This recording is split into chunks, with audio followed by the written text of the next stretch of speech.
Yeah, so my name, job title, I'm Edwin Maynard. I'm QA lead on the Narcosis project. So Narcosis is a game that takes place at the bottom of the Pacific Ocean. It's a research facility for alternative fuels, such as methane hydrate. And the long and short of it is that there's been a terrible accident that's happened, and you're the sole survivor. Your main objective is to find oxygen, survive, and hopefully see the surface. Yeah. So, I mean, primarily the game is designed as a survival game, but there are elements of horror.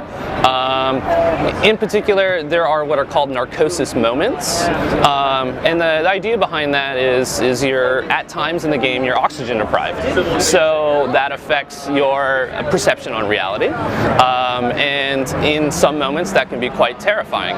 And so that probably correlates with some of the horror that you experienced.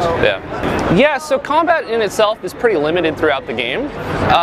We do use it to really sell important moments. The experience that you had fighting against a cuttlefish is just one of those, of the several experiences that there are.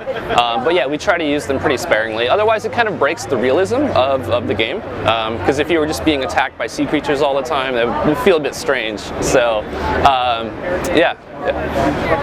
So, this project itself is it started as a student project many years ago, and recently it was sort of revived.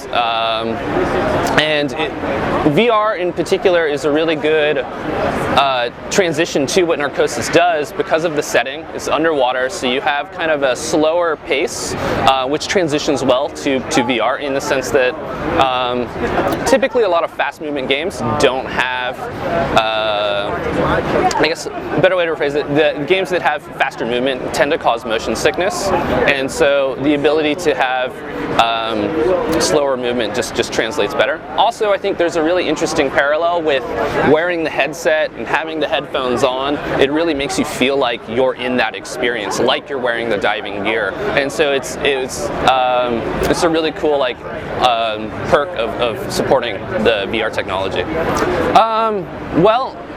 It was sort of something that was done kind of like nights and weekends, and now the team has come and they're doing it full time. So it's more of having more investment in the project itself in terms of personnel. That's part of why I came aboard, is to help out. And the rest of the team members are all pitching in. So we actually have like a full development team opposed to previously where it was something done as a student project.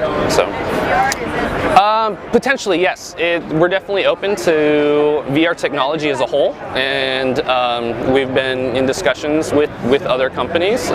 We want to have our game be supported on as many headsets as possible. So it's something that's ongoing discussion. Yeah. So we want to release the game supporting VR, definitely. Currently, we're targeting a Q4 this year, possibly Q1 of next year, depending on how things go.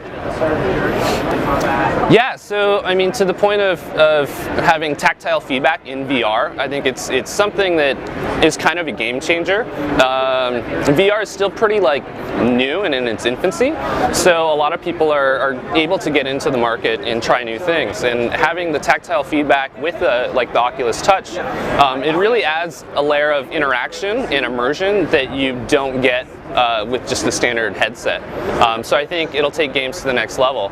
In regard to what we're doing with Narcosis, it's definitely something that we're thinking about, but we have to implement it in the right way so that it actually makes sense in terms of the gameplay. One of the things right now is the game itself is largely designed for using a mouse and keyboard or a controller, so we'd have to think about how to best adapt it for those sort of technologies.